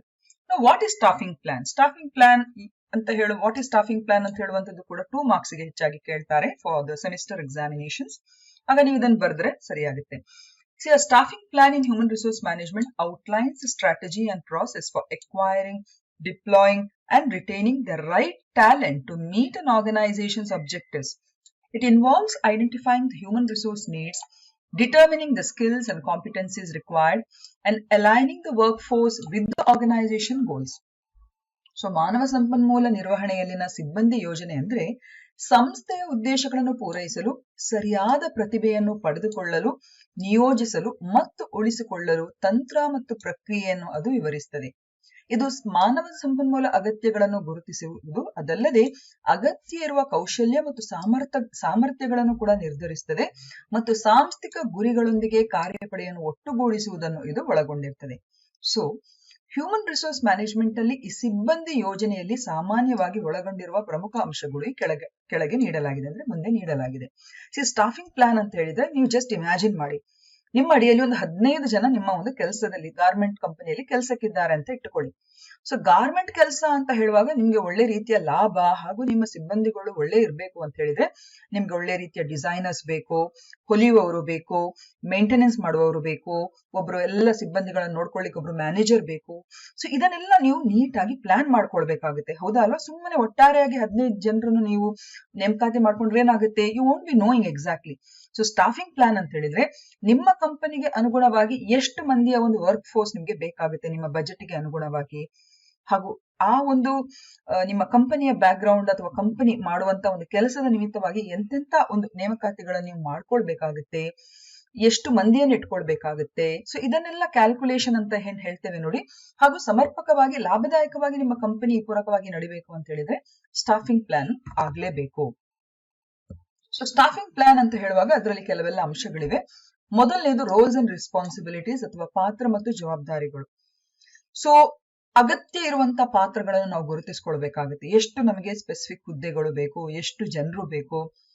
ಹಾಗೇನೆ ಅದು ಇಟ್ ಕುಡ್ ಬಿ, ಈಗ ಒಂದು ಕಂಪನಿ ಅಂತ ಹೇಳುವಾಗ ಅಡ್ಮಿನಿಸ್ಟ್ರೇಟರ್ ಇರ್ಬೋದು, ಸಿಸ್ಟಮ್ ಅನಾಲಿಸ್ಟ್ ಇರ್ಬೋದು, ಡೇಟಾಬೇಸ್ ಅಡ್ಮಿನಿಸ್ಟ್ರೇಟರ್ ಇರ್ಬೋದು, ಟ್ರೈನಿಂಗ್ ಕೋಆರ್ಡಿನೇಟರ್, ಸಪೋರ್ಟ್ ಸ್ಟಾಫ್. ಇದು ಬೇಸಿಕಲಿ ಒಂದು ಸಾಫ್ಟ್ವೇರ್ ಕಂಪನಿಯ ಒಂದು ಬ್ಯಾಕ್ ಗ್ರೌಂಡ್ ಅಂತ ಹೇಳಿದ್ರೆ, ಈಗ ಒಂದು ಗಾರ್ಮೆಂಟ್ ಕಂಪನಿಯಲ್ಲಿ ಒಂದು ಕೆಲಸ ಮಾಡುವಂತ ಒಬ್ಬ ಉದ್ಯೋಗದಾತ ಅಂತ ಹೇಳಿದ್ರೆ he has to think about other things, ಹೌದಾ ಅಲ್ವಾ? ಆಸ್ ಎ ಡಿಸೈನರ್, ಹೊಲಿಯುವವರು, ಟೈಲರ್ಸ್ ಗಳು, ಹೌದಾ ಅಲ್ವಾ? ಒಬ್ಬ ಮ್ಯಾನೇಜರ್, ಹಾಗೇನೆ ಸಪೋರ್ಟ್ ಸ್ಟಾಫ್ ಗಳು, ಈ ರೀತಿಯಾಗಿ. So it depends from company to company. ಹಾಗೇನೆ ಸ್ಕಿಲ್ ಸೆಟ್ಗಳು, ಒಂದೊಂದು ಕಂಪನಿಯ ಸ್ಕಿಲ್ ಸೆಟ್ಗಳು ಬೇರೆ ಬೇರೆ ರೀತಿಯಾಗಿರ್ತದೆ. IT ಕಂಪನಿ ಅಂತ ಹೇಳಿದ್ರೆ ಅಫ್ಕೋರ್ಸ್ ಈಗ ಡೇಟಾ ಸೈನ್ಸ್ ಇರ್ಬೋದು, ಕಂಪ್ಯೂಟರ್ ಸೈನ್ಸ್ ಇರ್ಬೋದು, ಇಂಥ ಬ್ಯಾಕ್ ಗ್ರೌಂಡ್ ಗಳು ಬೇಕಾಗುತ್ತೆ. But if it is related to other ಈಗ ಸ್ಕಿಲ್ ಸೆಟ್, ಬೇರೆ ರೀತಿಯ ಸ್ಕಿಲ್ ಸೆಟ್ ಅಂತ ಹೇಳಿದ್ರೆ ಇಟ್ ವಿಲ್ ಡಿಫರ್, ಹೌದಾ ಅಲ್ವಾ? So it depends upon each company to company. So ಎಂತಹ ಕೌಶಲ್ಯಗಳು ನಿಮ್ಮ ಕಂಪನಿಗೆ, ಯಾವ್ಯಾವ ಸಿಬ್ಬಂದಿಗಳಿಗೆ ಏನೇನೆಲ್ಲ ಕೌಶಲ್ಯಗಳಿರಬೇಕು, ಆ ಸ್ಕಿಲ್ ಸೆಟ್ ಗಳನ್ನು ಕೂಡ ನೀವು ಐಡೆಂಟಿಫೈ ಮಾಡ್ಕೊಳ್ಬೇಕಾಗುತ್ತೆ. ಇನ್ನೊಂದು work load assessment, very important. ಕೆಲಸದ ಹೊರೆಯ ಮೌಲ್ಯಮಾಪನ ಮಾಡಿದ ನಂತರ ನೀವು ತಲೆಬಿಸಿ ಮಾಡುವುದಲ್ಲ. ಫಸ್ಟ್ ದ ಫಾರ್ಮೋಸ್ಟ್ ನಿಮ್ಮ ಕಂಪನಿಗೆ, ಆ ಕಂಪನಿಯ ಒಂದು ಒಟ್ಟಾರೆ ಆಗಿರುವಂತ ಒಂದು ಕನ್ಸಿಡರೇಷನ್ಗೆ ಅನುಗುಣವಾಗಿ, ಒಂದೊಂದು ರೋಲ್ಗೆ ಅನುಗುಣವಾಗಿ ಎಷ್ಟು ವರ್ಕ್ ಲೋಡ್ ನಿಮ್ಗೆ ಬೇಕಾಗುತ್ತೆ, ಅರ್ಥ ಆಯ್ತಲ್ಲ? ಎಷ್ಟು ಸಾಫ್ಟ್ವೇರ್ ಡೆವಲಪರ್ಸ್ ಬೇಕಾಗುತ್ತೆ, ಎಷ್ಟು ಡೇಟಾ ಎಂಟ್ರಿ ವರ್ಕರ್ಸ್ ಬೇಕಾಗುತ್ತೆ. ಸೊ ಈ ರೀತಿಯಾಗಿ you have to customise the workload assessment, ಈ ರೀತಿ ಮಾಡಲೇಬೇಕಾಗುತ್ತೆ. ಹಾಗೆಯೇ resource allocation, allocate the resources. ನಿಮ್ಮ ಸಂಪನ್ಮೂಲ, ಕೆಲಸದ ಹೊರೆ ಮತ್ತು ಸಾಂಸ್ಥಿಕ ಆದ್ಯತೆಗಳ ಆಧಾರದ ಮೇಲೆ ಸಂಪನ್ಮೂಲಗಳನ್ನು ನಾವು ಯೋಜಿಸಬೇಕಾಗುತ್ತೆ. ಅಂದ್ರೆ ಫುಲ್ ಟೈಮ್ ಆಗ್ಬೋದಾ, ಪಾರ್ಟ್ ಟೈಮ್ ಆಗ್ಬೋದಾ? ಫುಲ್ ಟೈಮ್ ಅವರಿಗೆ ಅಂದ್ರೆ ನಾವು ಫುಲ್ ಟೈಮ್ ಸ್ಯಾಲರಿ ಕೊಡ್ಬೇಕಾಗುತ್ತೆ. ಆ ಕಂಪನಿಯಲ್ಲಿ ಆರ್ಥಿಕ ಸ್ಥಿತಿಗತಿಗಳು ಅಷ್ಟು ಚೆನ್ನಾಗಿಲ್ಲ ಅಂತ ಹೇಳಿದ್ರೆ ಪಾರ್ಟ್ ಟೈಮ್ ಕೊಡುವಂತದ್ದು. ಸೊ ಈ ರೀತಿಯಾಗಿ ಔಟ್ಸೋರ್ಸ್ ಮಾಡುವಂತದ್ದು ವರ್ಕ್ ಗಳನ್ನು. ಸೊ ಈ ರಿಸೋರ್ಸ್ ಅಲೋಕೇಶನ್ ಬಗ್ಗೆ ಕೂಡ ನಾವು ನೀಟಾಗಿ ಪ್ರಿಪೇರ್ ಆಗಬೇಕು ಅಥವಾ ಅದನ್ನು ಪ್ಲಾನ್ ಮಾಡಬೇಕು. ಸ್ಟಾಫಿಂಗ್ ಪ್ಲಾನ್ ಅಲ್ಲಿ ಅದು ಕೂಡ ಬರುತ್ತೆ, ಸಂಪನ್ಮೂಲದ ಹಂಚಿಕೆ. ಇನ್ನೊಂದು very important, budgeting. So budget ಅಂದ್ರೆ ಟೋಟಲ್ ಆಗಿ ನಮ್ಮ ಕಂಪನಿಗೆ ತಿಂಗಳಿಗೆ ಎಷ್ಟು ಸ್ಯಾಲರಿಗೆ ಇರ್ಬೋದು, ಟ್ರೈನಿಂಗ್ ಕಾಸ್ಟ್ ಇರ್ಬೋದು, ಅಡಿಷನಲ್ ರಿಸೋರ್ಸಸ್ ಇರ್ಬೋದು, ಕನ್ವೇಯನ್ಸ್ ಇರ್ಬೋದು, ಮೇಂಟೆನೆನ್ಸ್ ಇರ್ಬೋದು, ಸಪೋರ್ಟ್ಸ್ ಕಾಸ್ಟ್ಗಳು ಎಷ್ಟು ಬೇಕಾಗುತ್ತೆ ಅದನ್ನ ನೀಟಾಗಿ ಒಂದು ಬಜೆಟಿಂಗ್ ಮಾಡ್ಕೊಳ್ಳೇಬೇಕಾಗುತ್ತೆ. ವೆರಿ ಇಂಪಾರ್ಟೆಂಟ್, ಟ್ರೈನಿಂಗ್ ಪ್ಲಾನ್, ತರಬೇತಿ ಯೋಜನೆಯನ್ನು ಯಾರ್ಯಾರಿಗೆ ಇನಿಷಿಯಲ್ ಆಗಿ ಫಸ್ಟ್ ಲೆವೆಲ್ ಅಲ್ಲಿ ನಾವು ಟ್ರೈನಿಂಗ್ ಕೊಡ್ಬೇಕಾಗುತ್ತೆ. ಟ್ರೈನಿಂಗ್ ಕ್ರೂಷಿಯಲ್ ಆಗಿ ಯಾವ ಪರ್ಸನಲ್ಸ್ ಗಳಿಗೆ ನಾವು ಮಾಡಬೇಕಾಗುತ್ತೆ. ಸೊ ಇದನ್ನೆಲ್ಲ ನಾವು ತರಬೇತಿ ಯೋಜನೆಯಲ್ಲೂ ಕೂಡ ಮಾಡಬೇಕಾಗುತ್ತೆ. Is it clear? Entry level ಅಲ್ಲಿ ಕೊಡ್ಬೇಕಾ, ಸೀನಿಯರ್ ಲೆವೆಲ್ ಅಲ್ಲಿ ಕೊಡ್ಬೇಕಾ, ಮಿಡ್ ಲೆವೆಲ್ ಅಲ್ಲಿ ಕೊಡ್ಬೇಕಾ? ಸೊ ಇದನ್ನೆಲ್ಲ ನಾವು ಬೈಫರ್ಕೇಟ್ ಮಾಡಿ ಟ್ರೈನಿಂಗ್ ಅಂದ್ರೆ ಎಲ್ಲರನ್ನು ಟ್ರೈನಿಂಗ್ ಗೆ ಕಳಿಸಿದ್ರೆ ಏನಾಗುತ್ತೆ ಹೇಳಿ, ಕೆಲಸ ಸಫರ್ ಆಗುತ್ತೆ. ಸೊ ಯಾರಿಗೆ ಇನಿಷಿಯಲ್ ಆಗಿ ಟ್ರೈನಿಂಗ್ ನ ಅವಶ್ಯಕತೆ ಇದೆ, ಹೆಚ್ಚಾಗಿ ಎಂಟ್ರಿ ಲೆವೆಲ್ ವರ್ಕರ್ಸ್ ಗೆ ಹೆಚ್ಚಾಗಿ ಟ್ರೈನಿಂಗ್ ಅನ್ನು ಕೊಡ್ತಾರೆ ಅಥವಾ ಸೀನಿಯರ್ ಲೆವೆಲ್ ಗೆ ಫಸ್ಟ್ ಕೊಡ್ತಾರೆ. So it differs from company to company. ಹಾಗೇನೆ ವೆರಿ ಇಂಪಾರ್ಟೆಂಟ್, ಕಮ್ಯುನಿಕೇಶನ್ ಸ್ಟ್ರಾಟಜಿ. ಪ್ರತಿಯೊಂದು ಅಂದ್ರೆ IT ಇರ್ಬೋದು, HR ಇರ್ಬೋದು, ಮತ್ತೆ ಈ ಕೆಲಸದವರಿಗೆ ಸಂಬಂಧಿಸಿದಾಗೆ ಅಂದ್ರೆ ಉದ್ಯೋಗರಿಗೆ ಅಂದ್ರೆ ಕೆಲಸ ಮಾಡುವಂತ ಉದ್ಯೋಗಿಗಳಿಗೆ ಮತ್ತು ಹೈಯರ್ ಲೆವೆಲ್ ಮ್ಯಾನೇಜರ್ ಲೆವೆಲ್ ಅಲ್ಲಿ ಇರುವವರಿಗೆ ಮತ್ತು ಮೇನ್ ಕಂಪನಿಗೂ ಕೂಡ ಎಲ್ಲರಿಗೂ ಕೂಡ ಎಲ್ಲ ಕಂಪನಿಯಲ್ಲಿ ನಡೆಯುವಂತ ಎಲ್ಲ ವಿದ್ಯಮಾನಗಳು ಕೂಡ ಉತ್ತಮ ರೀತಿಯಲ್ಲಿ ಕಮ್ಯುನಿಕೇಟ್ ಆಗಬೇಕು. ಆಗ ಮಾತ್ರ ಫಾರ್ ಎಕ್ಸಾಂಪಲ್ IT ಅಂದ್ರೆ ಈ ಸ್ಯಾಲರಿಯನ್ನೆಲ್ಲ ಮಾಡುವವರದು ಒಂದು ಎಸ್ಟಾಬ್ಲಿಷ್ಮೆಂಟ್ ಸೆಕ್ಷನ್ಸ್ ಅಂತ ಇರ್ತದೆ ಅಥವಾ HR ಸೆಕ್ಷನ್ಸ್ ಅಂತ ಇರ್ತದೆ, ಹೌದಾ ಅಲ್ವಾ? ಸೊ IT ರಿಲೇಟೆಡ್ ಸ್ಟಾಫ್ಗಳು ಬೇರೆ ಇರ್ತಾರೆ. ಸೊ ಪ್ರತಿ ಇಂತಹ ಯೂನಿಟ್ಗಳು ಅಥವಾ ಡಿಪಾರ್ಟ್ಮೆಂಟ್ಸ್ ಗಳ ಮಧ್ಯೆ ಒಂದು ರೀತಿಯ ಒಳ್ಳೆ ರೀತಿಯ ಕಮ್ಯುನಿಕೇಶನ್ ಇರಬೇಕು. ಆಗ ಮಾತ್ರ ಕಂಪನಿಯ ಎಲ್ಲ ರೀತಿಯ ಚಲನವಲನ ಅಥವಾ ಎಲ್ಲ ರೀತಿಯ ಪ್ರಾಸೆಸ್ಗಳು ನೀಟಾಗಿ ಅದು ಮಾನಿಟರ್ ಆಗಿ ಅದು ನೀಟಾಗಿ ಅದು ಡಿಸ್ಮಿನೇಟ್ ಆಗ್ತದೆ ಅಂತ ನಾವು ಹೇಳ್ಬೋದು. ಇನ್ನೊಂದು very important, monitoring and evaluation. So ಸಿಬ್ಬಂದಿಗಳ ಎಲ್ಲ ಕೆಲಸಗಳು ಪರಿಣಾಮಕಾರಿಯಾಗಿ ಇವೆಯಾ ಅಂತ ಹೇಳುವುದನ್ನು ನಿರ್ಣಯಿಸಲಿಕ್ಕೆ ಒಂದು ಮೇಲ್ವಿಚಾರಣಾ ಕಾರ್ಯವಿಧಾನವನ್ನು ನಾವು ಅಳವಡಿಸಿಕೊಳ್ಬೇಕಾಗುತ್ತೆ. ಒಂದು ಇವ್ಯಾಲ್ಯೂಯೇಷನ್ ಅಸೆಸ್ಮೆಂಟ್ ಇರಬೇಕಾಗುತ್ತೆ. ಒಂದು ವೇಳೆ ಅವರು ಅಷ್ಟು ಪರ್ಫಾರ್ಮ್ ಮಾಡದಿದ್ರೆ ಅವರಿಗೆ ಟ್ರೈನಿಂಗ್ ನ ಅಗತ್ಯತೆ ಇದೆ ಅಥವಾ ಅದನ್ನು ಯಾವ ರೀತಿಯಾಗಿ ಇಂಪ್ರೂವೈಸ್ ಮಾಡ್ಕೊಳ್ಬೇಕು ಅಂತ ಹೇಳುವಂತ ಒಂದು ರೀತಿಯ ಒಂದು ಏನು ಅವರಿಗೆ ಸೂಕ್ಷ್ಮವಾಗಿ ತಿಳಿಸುವಂತ ಒಂದು ವ್ಯವಸ್ಥೆಗಳಲ್ಲಿ ಇರಬೇಕಾಗುತ್ತೆ. ಕೆಲಸ ಸರಿ ಇಲ್ಲ ಅಂತಲ್ಲ ಒಮ್ಮಿಂದೊಮ್ಮೆಲೆ ಅವರನ್ನು ತೆಗೆಯುವಂತ ಪದ್ಧತಿ ಎಲ್ಲ ಸರಿಯಲ್ಲ, ಅದು ಮಾಡಲೂಬಾರದು. ಸೊ ಹಾಗಾಗಿ ಇಂಥ ಇವ್ಯಾಲ್ಯೂಯೇಷನ್ ಅಸೆಸ್ಮೆಂಟ್ ಅಲ್ಲಿ ಸಿಬ್ಬಂದಿಗಳಿಗೆ ಇನ್ನಷ್ಟು ಒಳ್ಳೆ ಪರ್ಫಾರ್ಮ್ ಮಾಡ್ಲಿಕ್ಕೆ ಕೆಲವು ಸಲ ಅವರಿಗೆ ಅವಕಾಶವನ್ನದು ಮಾಡಿಕೊಡ್ತದೆ. ಹಾಗೆಯೇ ಫ್ಲೆಕ್ಸಿಬಿಲಿಟಿ ಅಂಡ್ ಅಡ್ಯಾಪ್ಟಬಿಲಿಟಿ. ಸೊ ಸಂಸ್ಥೆಗಳಲ್ಲಿ ಉಂಟಾಗುವಂತಹ ಕೆಲವೆಲ್ಲ ಬದಲಾವಣೆಗೆ ಅಥವಾ ವ್ಯಕ್ತಿಗತವಾಗಿ ಆಗುವಂತಹ ಬದಲಾವಣೆಗಳು ಅಥವಾ ಕೆಲವು ಸಲ ಹೊಸ ಹೊಸ ತಂತ್ರಜ್ಞಾನಗಳ ಪ್ರಗತಿ ಕಂಪನಿಯಲ್ಲಿ ಅವರು ಅದನ್ನು ಶಿಫ್ಟ್ ಮಾಡುವಾಗ ಸಿಬ್ಬಂದಿಗಳಿಗೆ ಪೂರಕವಾಗಿ ಅದಕ್ಕೆ ಒಗ್ಗಿಕೊಳ್ಳಿಕ್ಕೆ ಪೂರಕವಾಗಿರುವಂತಹ ಒಂದು ಫ್ಲೆಕ್ಸಿಬಲ್ ಮತ್ತು ಅಡ್ಯಾಪ್ಟಬಲ್ ಆಗಿರುವಂತಹ ಒಂದು ಎನ್ವೈರನ್ಮೆಂಟ್ ಬೇಕಾಗುತ್ತೆ. And legal and compliance considerations. So ಎಲ್ಲ ಸ್ಟಾಫಿಂಗ್ ಪ್ಲಾನ್ ಪೂರಕವಾಗಿ ನಮ್ಮ ಕಾರ್ಮಿಕರ ಕಾನೂನು ಮತ್ತು ರೆಗ್ಯುಲೇಷನ್ಸ್ಗೆ ಸಂಬಂಧಿಸಿದಾಗೆ ಅದು ಅನುಸರಿಸ್ತಾ ಇದೆಯಾ ಎಂಬುದನ್ನು ನಾವು ಖಚಿತಪಡಿಸಿಕೊಳ್ಬೇಕು. ಈಗ ಅವರಿಗೆ ಪೆನ್ಷನ್ಗೆ ಸಂಬಂಧಿಸಿದಾಗಿರ್ಬೋದು, ಅವರಿಗೆ ಕೆಲವೆಲ್ಲ ರೀತಿಯ ಸೋಷಿಯಲ್ ಸೆಕ್ಯೂರಿಟಿ ಸ್ಕೀಮ್ಸ್ ಗಳನ್ನು ಕೊಡುವುದರ ಬಗ್ಗೆ ಇರ್ಬೋದು, ಅವರ ಸ್ಯಾಲರಿಗೆ ಸಂಬಂಧಿಸಿದಾಗಿರುವಂತಹ ಇನ್ಫಾರ್ಮೇಶನ್ಸ್ ಇರ್ಬೋದು, ಎಲ್ಲವೂ ಕೂಡ ಲೀಗಲ್ ಮತ್ತು ಕಾಂಪ್ಲೈನ್ಸ್ ಕನ್ಸಿಡರೇಷನ್ಸ್ಗೆ ಅನುಗುಣವಾಗಿ ಇದೆಯಾ ಎಂಬುದನ್ನು ನಾವು ಖಚಿತಪಡಿಸಿಕೊಳ್ಬೇಕಾಗುತ್ತೆ. ಸೊ ಇದಿಷ್ಟು ಸ್ಟಾಫಿಂಗ್ ಪ್ಲಾನ್ಗೆ ಸಂಬಂಧಿಸಿದ ಹ್ಯೂಮನ್ ರಿಸೋರ್ಸ್ ಮ್ಯಾನೇಜ್ಮೆಂಟ್ ಅಲ್ಲಿ ಸ್ಟಾಫಿಂಗ್ ಪ್ಲಾನ್ ಎನ್ನುವುದು ಒಂದು ಪ್ರಮುಖವಾಗಿರುವಂತಹ ಒಂದು ಅಂಶ. So these are the main components of staffing plan. Next ಬರುವಂತದ್ದು ಸೋಷಿಯಲ್ ಸೆಕ್ಯೂರಿಟಿ ಆಫ್ ವರ್ಕರ್ಸ್, ಕಾರ್ಮಿಕರ ಸಾಮಾಜಿಕ ಭದ್ರತೆ. So social security for workers refers to a system of programs and policies designed to provide financial support and protection to workers and their families during various life events such as retirement, disability, unemployment, sickness or death. And the primary goals of social security programs are to promote economic security, reduce poverty, and enhance the well-being of individuals and families. Social security systems vary across countries, but they often include some common elements. So ಕಾರ್ಮಿಕ ಸಾಮಾಜಿಕ ಭದ್ರತೆ ಅಂದ್ರೆ ನಿವೃತ್ತಿ, ಅಂಗವೈಕಲ್ಯ, ನಿರುದ್ಯೋಗ, ಅನಾರೋಗ್ಯ ಅಥವಾ ಸಾವಿನಂತಹ ವಿವಿಧ ಜೀವನ ಘಟನೆಗಳ ಸಮಯದಲ್ಲಿ ಕಾರ್ಮಿಕರು ಮತ್ತು ಅವರ ಕುಟುಂಬಗಳಿಗೆ ಹಣಕಾಸಿನ ಬೆಂಬಲ ಮತ್ತು ರಕ್ಷಣೆಯನ್ನು ಒದಗಿಸಲು ವಿನ್ಯಾಸಗೊಳಿಸಲಾದ ಒಂದು ಕಾರ್ಯಕ್ರಮ ಅಥವಾ ನೀತಿಯ ವ್ಯವಸ್ಥೆಯನ್ನು ಇದು ಉಲ್ಲೇಖಿಸುತ್ತದೆ. ಸಾಮಾಜಿಕ ಭದ್ರತಾ ಕಾರ್ಯಕ್ರಮಗಳ ಪ್ರಾಥಮಿಕ ಗುರಿಗಳು ಆರ್ಥಿಕ ಭದ್ರತೆಯನ್ನು ಉತ್ತೇಜಿಸುವುದು, ಬಡತನವನ್ನು ಕಡಿಮೆ ಮಾಡುವುದು ಮತ್ತು ವ್ಯಕ್ತಿಗಳು ಹಾಗೂ ಅವರ ಕುಟುಂಬಗಳ ಯೋಗಕ್ಷೇಮವನ್ನು ಹೆಚ್ಚಿಸುವುದು. ಹಾಗೂ ಈ ಸಾಮಾಜಿಕ ಭದ್ರತಾ ವ್ಯವಸ್ಥೆಗಳಿದೆಯಲ್ಲ ದೇಶದಿಂದ ದೇಶಕ್ಕೆ ಬದಲಾಗ್ತಾ ಇರ್ತದೆ ಹಾಗೂ ಕೆಲವು ಸಾಮಾನ್ಯ ಅಂಶಗಳನ್ನು ಅದು ಒಳಗೊಂಡಿರ್ತದೆ. ಸೊ ಯಾವುವು ಅಂತ ನಾವು ನೋಡ್ಕೊಳ್ಳುವ. So social security of workers ನ ಪ್ರಮುಖ ಅಂಶಗಳು ಯಾವುದು? First and foremost retirement benefits. So retirement benefits ಅಂತ ಹೇಳಿದ್ರೆ ನಿವೃತ್ತಿ ಯೋಜನೆ. ಈಗ ಪ್ರತಿಯೊಂದು ಕಂಪನಿಗೂ ಕೂಡ ಹೆಚ್ಚಾಗಿ 60 ವರ್ಷ, ಕೆಲವು ದೇಶಗಳಲ್ಲಿ ಅದರ ಇದು ನಿರ್ದಿಷ್ಟ ವಯಸ್ಸು, ಅಥವಾ ಕೆಲವು ಪ್ರೈವೇಟ್ ಕಂಪನಿಗಳು ಕೆಲವು ನಿರ್ದಿಷ್ಟ ವಯಸ್ಸು ಸ್ವಲ್ಪ ಏರುಪೇರಿರುತ್ತೆ. ಬಟ್ ಒಂದು ಇಷ್ಟು ಸಮಯದ ನಂತರ ಒಬ್ಬ ಉದ್ಯೋಗಿ ಸೇವೆ ಸಲ್ಲಿಸಿದ ನಂತರ ಕೆಲಸದಿಂದ ಅವರನ್ನು ನಿವೃತ್ತಿ ಪ್ರಯೋಜನಗಳನ್ನು ನೀಡಬೇಕಾಗುತ್ತೆ. ಸೊ ಆ ನಿವೃತ್ತಿ ಪ್ರಯೋಜನಗಳನ್ನು ನೀಡುವುದು ಆ ವ್ಯಕ್ತಿ ಮತ್ತು ಅವನ ಕುಟುಂಬಕ್ಕೆ ತುಂಬಾನೇ ಆರ್ಥಿಕ ಬೆಂಬಲವನ್ನದು ಕೊಡುವಂಥದ್ದು, ಹೌದಾ ಅಲ್ವಾ? ಸೊ ಸಕ್ರಿಯವಾಗಿ ಕೆಲಸ ಮಾಡಿ ಈ ರೀತಿ ರಿಟೈರ್ ಆಗುವಂತ ಸಂದರ್ಭದಲ್ಲಿ ವ್ಯಕ್ತಿಗಳಿಗೆ ಅಥವಾ ಕಾರ್ಮಿಕರಿಗೆ ಅಥವಾ ಉದ್ಯೋಗಿಗಳಿಗೆ ಈ ರೀತಿಯ ರಿಟೈರ್ಮೆಂಟ್ ಬೆನಿಫಿಟ್ಸ್ ಅನ್ನು ಕೊಡುವಂಥದ್ದು ಸೋಷಿಯಲ್ ಸೆಕ್ಯೂರಿಟಿಯ ಒಂದು ಪ್ರಮುಖವಾಗಿರುವಂತಹ ಅಂಶ. ಎರಡನೇದು ಸರ್ವೈವರ್ ಬೆನಿಫಿಟ್ಸ್. ಈಗ ಫಾರ್ ಎಕ್ಸಾಂಪಲ್, ಈಗ ವ್ಯಕ್ತಿ ಕೆಲಸ ಮಾಡುವಂತ ಸಂದರ್ಭದಲ್ಲಿ ಒಂದು ವೇಳೆ ಸಾವನ್ನಪ್ಪಿದಂತ ಸಂದರ್ಭದಲ್ಲಿ ಅವನ ಕುಟುಂಬ ಅತಂತ್ರತೆಗೆ ಒಳಗಾಗಬಾರದು. ಸೊ ಕೆಲವೆಲ್ಲ ಸಾಮಾಜಿಕ ಭದ್ರತಾ ಕಾರ್ಯಕ್ರಮಗಳು ಅಂದ್ರೆ ಸತ್ತ ಕಾರ್ಮಿಕರ ಅವಲಂಬಿತರಿಗೆ ಅಥವಾ ಅವರ ಸಂಗಾತಿಗಳಿಗೆ, ಮಕ್ಕಳಿಗೆ, ಅವರಿಗೆ ಕೆಲವೆಲ್ಲ ಬದುಕುಳಿರುವಂತಹ ಒಂದು ಪ್ರಯೋಜನಗಳನ್ನು ಇದು ಒದಗಿಸುವಂಥದ್ದು. ಇದಕ್ಕೆ ನಾವು ಸರ್ವೈವರ್ ಬೆನಿಫಿಟ್ಸ್ ಅಂತ ಹೇಳುವಂಥದ್ದು. ಈಗ ಅವರ ಖಾತೆಯಲ್ಲಿ ರಜೆ ಇದ್ರೆ ಅದಕ್ಕೆ ಏನಾದ್ರೂ ಪೇಮೆಂಟ್ ಮಾಡುವಂಥದ್ದು. So it depends from company to company. So survivor ಅವರ ಏನಾದ್ರೂ ಇನ್ಶೂರೆನ್ಸ್ ಕ್ಲೇಮ್ ಗಳನ್ನು ಅವರಿಗೆ ಕೊಡುವಂಥದ್ದು. ಸೊ ಈ ರೀತಿ ಎಲ್ಲ. ಇನ್ನೊಂದು ಡಿಸಬಿಲಿಟಿ ಬೆನಿಫಿಟ್ಸ್. ಒಂದು ವೇಳೆ ಕೆಲಸ ಮಾಡುವಂತ ಸಂದರ್ಭದಲ್ಲಿ ಒಂದು ವೇಳೆ ವ್ಯಕ್ತಿಯೊಬ್ಬ ಸಾಮಾನ್ಯವಾಗಿ ಅಂಗವೈಕಲ್ಯತೆಯನ್ನು ಪಡ್ಕೊಂಡ್ರೆ ಆಗ್ಲೂ ಕೂಡ ಕಾರ್ಮಿಕರಿಗೆ ಈ ರೀತಿಯ ಒಂದು ಡಿಸಬಿಲಿಟಿ ಬೆನಿಫಿಟ್ಸ್ ಅನ್ನು ಕೊಡಬೇಕಾಗುತ್ತೆ. ಸೊ ಅಂಗವೈಕಲ್ಯದಿಂದಾಗಿ ಅವನ ಜೀವನ ಅತಂತ್ರ ಪರಿಸ್ಥಿತಿಗೆ ಸಿಗಬಾರದು ಅಂತ ಹೇಳುವಂತ ನಿಟ್ಟಿನಲ್ಲಿ ಈ ರೀತಿ ಸಪೋರ್ಟ್ ಸಿಸ್ಟಮ್ ಅನ್ನು ವರ್ಕರ್ಸ್ ಗಳಿಗೆ ಕೊಡುವಂಥದ್ದು. ಇನ್ನೊಂದು family and child benefits. Family ಮತ್ತು ಮಕ್ಕಳಿಗೆ ಪೂರಕವಾಗಿ ಹಣಕಾಸಿನ ನೆರವು ಇರಬಹುದು. ಕುಟುಂಬ ಮತ್ತು ಮಕ್ಕಳನ್ನು ಬೆಂಬಲಿಸಲು ಸಾಮಾಜಿಕ ಭದ್ರತಾ ವ್ಯವಸ್ಥೆಗಳ ಒಂದು ಪ್ರಯೋಜನಗಳನ್ನು ಕೂಡ ಅದು ನೀಡ್ಕೊಳ್ಬಹುದು. ಈಗ ಫಾರ್ ಎಕ್ಸಾಂಪಲ್ ಕೆಲವು ಸಲ ಏನಾದ್ರೂ ಫೆಸ್ಟಿವಲ್ ಅಡ್ವಾನ್ಸಸ್ ಅಂತ ಕೊಡುವಂಥದ್ದು ಇರ್ಬೋದು, ಅಥವಾ ಚೈಲ್ಡ್ ಬೆನಿಫಿಟ್ಸ್ ಗೆ ರಿಲೇಟೆಡ್ ಆಗಿ ಇನ್ನೇನಾದ್ರೂ ಅವರಿಗೆ ಚೈಲ್ಡ್ ಬೆನಿಫಿಟ್ಸ್ ಅಂತ ಹೇಳುವಾಗ ಇಲ್ಲಿ ಇವನ್ ಮಹಿಳೆಯರಿಗೆ ರಜೆ, ಅವರ ಮೆಟರ್ನಿಟಿ ರಜೆಯನ್ನು ಕೊಡುವಂಥದ್ದು, ದ್ಯಾಟ್ ಆಲ್ಸೋ ಕೌಂಟ್ಸ್ ಆಕ್ಚುಲಿ. ಮತ್ತೆ ಕ್ರಶ್ ಗಳನ್ನು ಇಟ್ಕೊಳ್ಳುವಂಥದ್ದು. ಹೆಚ್ಚಿನ ಕಂಪನಿಗಳಲ್ಲಿ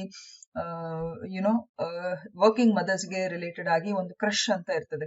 ಸೊ ಇಲ್ಲಿ ಕ್ರಶ್ ಅಲ್ಲಿ ಹೆಚ್ಚಾಗಿ ಮಕ್ಕಳನ್ನು ಅಂದ್ರೆ ಸಣ್ಣ ಮಕ್ಕಳನ್ನು ಅಲ್ಲಿ ಬಿಟ್ಟುಕೊಂಡು ಅಲ್ಲಿ ನೋಡ್ಕೊಳ್ಳಿಕ್ಕೆ ವ್ಯವಸ್ಥೆಗಳೆಲ್ಲ ಇರುವಂತದ್ದು. ಸೊ ಇಂಥವು ಕೂಡ ಈ ಒಂದು ಸೋಷಿಯಲ್ ಸೆಕ್ಯೂರಿಟಿ ಆಫ್ ವರ್ಕರ್ಸ್ ಅಡಿಯಲ್ಲಿ ಬರುವಂತದ್ದು. ಇನ್ನೊಂದು ವೆರಿ ಇಂಪಾರ್ಟೆಂಟ್ ಅನ್ಎಂಪ್ಲಾಯ್ಮೆಂಟ್ ಬೆನಿಫಿಟ್ಸ್. ಈ ಕೆಲವು ಸಲ ವ್ಯಕ್ತಿಗಳು ಕೆಲಸದಿಂದ ನಮ್ಗೆ ಸಾಕಾಗಿದೆ ಅಂತ ಹೇಳಿ ಕೆಲವು ಸಲ ಅವರೇ ವಾಲಂಟಿಯರ್ ಆಗಿ ಅವರು ಬಿಟ್ಟು ಬಿಡ್ತಾರೆ, ಅಥವಾ ಅವನು ಆ ಕೆಲಸಕ್ಕೆ ಸೂಕ್ತ ಇಲ್ಲ ಅಂತ ಹೇಳಿಬಿಟ್ಟು ಕೆಲವು ಸಲ ತೆಗಿಬೇಕಾಗುವಂತ ಸಂದರ್ಭ ಬರ್ತದೆ. ಅಂದ್ರೆ ಫಾರ್ ಎಕ್ಸಾಂಪಲ್ ನಾನು ಹೇಳುದು, ಅವನ ಕೆಲಸ ಪೂರಕವಾಗಿ ಆ ಕಂಪನಿಗೆ ಪೂರಕವಾಗಿ ಇಲ್ಲ ಅಂತ ಹೇಳಿ ನೋಟಿಸ್ ಕೊಟ್ಟು ಆನಂತರ ಅವನು ತೆಗೆಯುವಂತ ಸಂದರ್ಭ ಬರ್ಬಹುದು. ಆ ಸಂದರ್ಭದಲ್ಲಿ ಏನಾಗುತ್ತೆ, ಕಂಪನಿಗಳು ಸುಮ್ಮನೆ ಅವನಿಗೆ ಇದು ಫಿನಿಶ್ ಮಾಡುವುದಲ್ಲ, ಬದಲಾಗಿ ಅವನಿಗೆ ಸೇವಿಯರೆನ್ಸ್ ಪೇ ಅಂತ ಕೂಡ ಕೊಡ್ತಾರೆ. ಸೊ ಹೆಚ್ಚಾಗಿ ಈ ಕಂಪನಿ ಎಂಪ್ಲಾಯಿಯನ್ನು ಕೆಲಸದಿಂದ ತೆಗೆದು ಹಾಕಿದಂತ ಸಂದರ್ಭದಲ್ಲಿ ಅವನಿಗೆ ಇನ್ನೊಂದು ಎಂಪ್ಲಾಯ್ಮೆಂಟ್ಗೆ ಪೂರಕವಾಗಿರುವಂತಹ ಅವಧಿಗೆ ಹೆಚ್ಚಾಗಿ 1 ತಿಂಗಳ ಈ ಸೇವಿಯರೆನ್ಸ್ ಪೇ ಅಂತ ಕೂಡ ಕೊಡ್ತಾರೆ. ಸೊ ಇದು ಏನಾಗ್ತದೆ ಅಂತ ಹೇಳಿದ್ರೆ ಹೊಸ ರೀತಿಯ ಉದ್ಯೋಗವನ್ನು ಹುಡುಕುವ ಆ ಸಮಯದಲ್ಲಿ ಅವನಿಗೆ ಒಂದು ರೀತಿ ಸಪೋರ್ಟ್ ಸಿಸ್ಟಮ್ ಆಗಿ ಅದು ಕೆಲಸ ಮಾಡ್ತದೆ. ಇನ್ನೊಂದು ಹೆಲ್ತ್ ಕೇರ್ ಕವರೇಜ್. ಸೊ ಹೆಚ್ಚಿನ ಈ ಸೋಷಿಯಲ್ ಸೆಕ್ಯೂರಿಟಿ ಸ್ಕೀಮ್ ಸಿಸ್ಟಮ್ಸ್ ಗಳಲ್ಲಿ ಹೆಲ್ತ್ ಕೇರ್ ಕವರೇಜ್ ಕೂಡ ಅಷ್ಟೇ. ಸೊ ಫ್ಯಾಮಿಲೀಸ್ ಗಳಿಗೆ ಅವರ ಫ್ಯಾಮಿಲಿ ಅಥವಾ ಆ ಉದ್ಯೋಗಿಯ ಫ್ಯಾಮಿಲಿಗೆ ಮೆಡಿಕಲ್ ಸರ್ವಿಸಸ್ ಸೂಕ್ತ ಸಮಯದಲ್ಲಿ ಸಿಗುವ ನಿಟ್ಟಿನಲ್ಲಿ ಈ ರೀತಿಯ ಹೆಲ್ತ್ ಕೇರ್ ಕವರೇಜ್ ಅನ್ನು ಕೂಡ ಕೊಡುವಂಥದ್ದು. ಇದು ಕೆಲವೊಮ್ಮೆ government funded health care programmes ಜೊತೆ ಕೂಡ ಅದು ಲಿಂಕ್ ಆಗಿರ್ತದೆ, ಅಥವಾ ಪ್ರೈವೇಟ್ ಹೆಲ್ತ್ ಇನ್ಶೂರೆನ್ಸ್ ಜೊತೆ ಕೂಡ ಅದು ಕ್ಲಬ್ ಆಗಿರ್ತದೆ. ಸೊ ಇಷ್ಟು ಒಬ್ಬ ಕಾರ್ಮಿಕರು ಅಥವಾ ಉದ್ಯೋಗಿಗಳು ಕೆಲಸ ಮಾಡುವಂತಹ ಕ್ಷೇತ್ರದಲ್ಲಿ ಇಂತಹ ಎಲ್ಲ ಸಾಮಾಜಿಕ ಭದ್ರತೆಯನ್ನು ಕೊಡಬೇಕಾಗುತ್ತೆ. ಹಾಗೆ ವೆರಿ ಇಂಪಾರ್ಟೆಂಟ್ ಪೆನ್ಷನ್, ನಿವೃತ್ತಿ ಪ್ರಯೋಜನಗಳು. ಸೊ ಇದು ಕೂಡ ಅಷ್ಟೇ. ಪಿಂಚಣಿ ಅಂತ ಹೇಳಿದ್ರೆ ಅವರು ರಿಟೈರ್ಮೆಂಟ್ ಅಂದ್ರೆ ನಿವೃತ್ತರಾದಂತ ಸಂದರ್ಭದಲ್ಲಿ ಅವರಿಗೆ ತಿಂಗಳು ಈ ರೀತಿಯಾಗಿ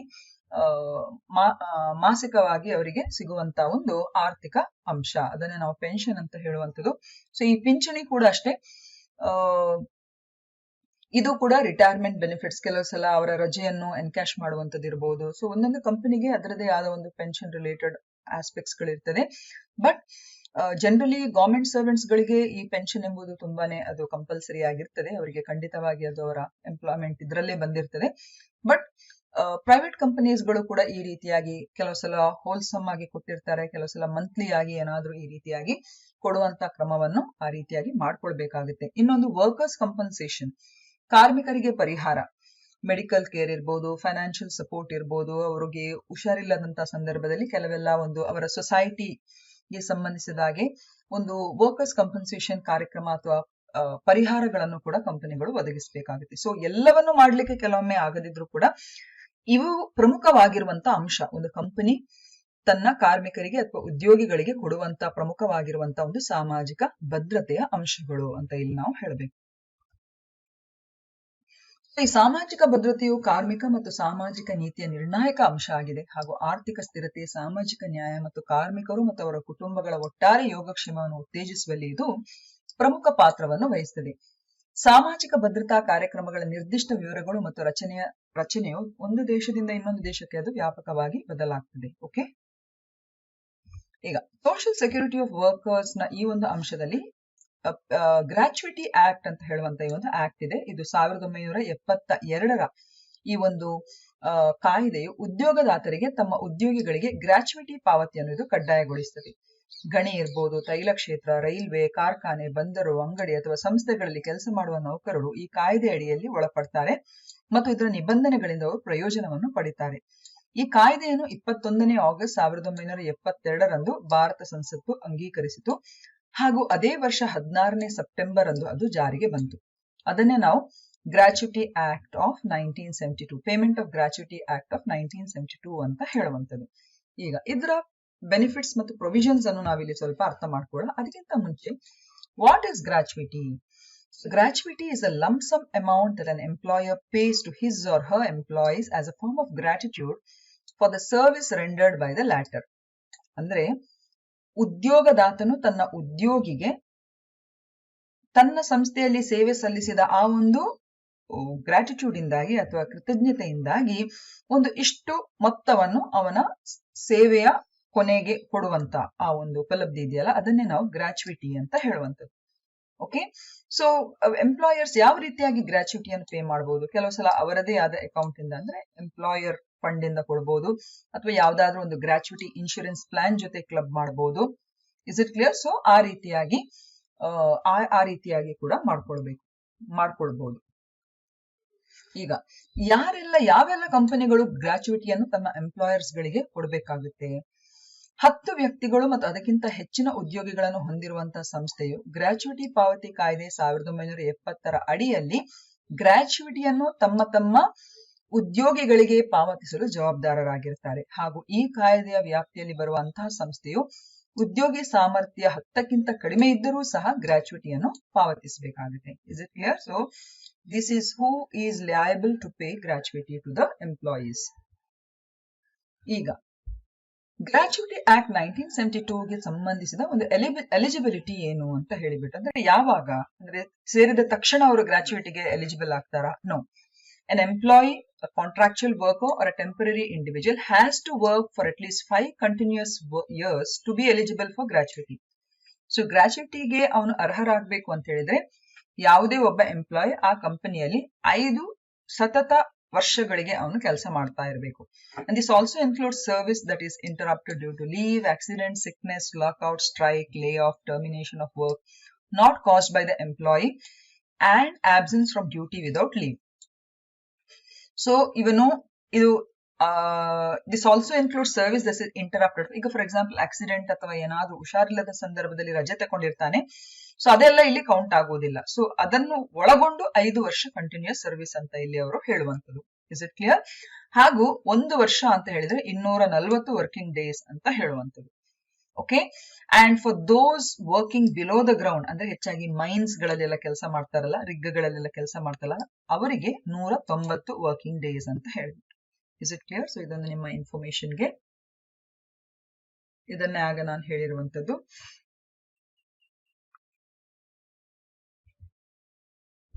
ಈಗ ಗ್ರಾಚ್ಯುಟಿಯನ್ನು ಯಾವಾಗ ಪೇಮೆಂಟ್ ಮಾಡ್ತಾರೆ? ಆ ವ್ಯಕ್ತಿ ತನ್ನ ಸೇವೆಯಿಂದ ಅವನು ನಿವೃತ್ತಿ ಹೊಂದುವಾಗ, ಅಥವಾ ಮುಂಚಿತವಾಗಿ ನಾನು ಸೇವೆಯಿಂದ ನಿವೃತ್ತಿಗೊಳ್ತೇನೆ ಅಂತ ಹೇಳಿ ವಾಲಂಟರಿ ರಿಟೈರ್ಮೆಂಟ್ ಸರ್ವಿಸ್ ಅಂತ ಹೇಳುವಂಥದ್ದು ಆ ಸಂದರ್ಭದಲ್ಲಿ, ಅಥವಾ ಎಕ್ಸ್ಪೈರ್ ಆಗುವಾಗ ಅವನ ಕುಟುಂಬದವರಿಗೆ, ಅಥವಾ ಏನಾದ್ರೂ ಆಕ್ಸಿಡೆಂಟ್ ಅಥವಾ ರೋಗಕ್ಕೆ ಅವನು ಒಳಗೊಳ್ಳುವಂತ ಸಂದರ್ಭದಲ್ಲಿ, ಅಥವಾ ಅವನು ರೆಸಿಗ್ನೇಷನ್ ಕೊಟ್ಟಂತ ಸಂದರ್ಭದಲ್ಲಿ, ಅಥವಾ ಅವನನ್ನು ಕೆಲಸದಿಂದ ವಜಾಗೊಳಿಸುವಂತ ಸಂದರ್ಭದಲ್ಲಿ, ಈ ಎಲ್ಲಾ ಸಂದರ್ಭಗಳಲ್ಲಿ ಗ್ರಾಚ್ಯುಟಿ, ಒಂದ್ ವೇಳೆ ಅವನು 5 years ಕಂಟಿನ್ಯೂಸ್ ಆಗಿ ಸೇವೆ ಸಲ್ಲಿಸಿದ್ರೆ ಈ ಗ್ರಾಚ್ಯುಟಿಯನ್ನು ಅವರು ಪೇಮೆಂಟ್ ಮಾಡಬೇಕಾಗುತ್ತೆ. ಈಗ ಆಗ್ಲೇ ಹೇಳಿದಾಗೆ ಇದು ಯಾರ್ಯಾರಿಗೆ ಅಪ್ಲಿಕೇಬಲ್ ಅಂತ ಹೇಳಿದ್ರೆ, the act applies to all employees who have completed at least 5 years of continuous service. ಇದನ್ನು ನೀವು ನೆನಪಲ್ಲಿ ಇಟ್ಕೋಬೇಕು.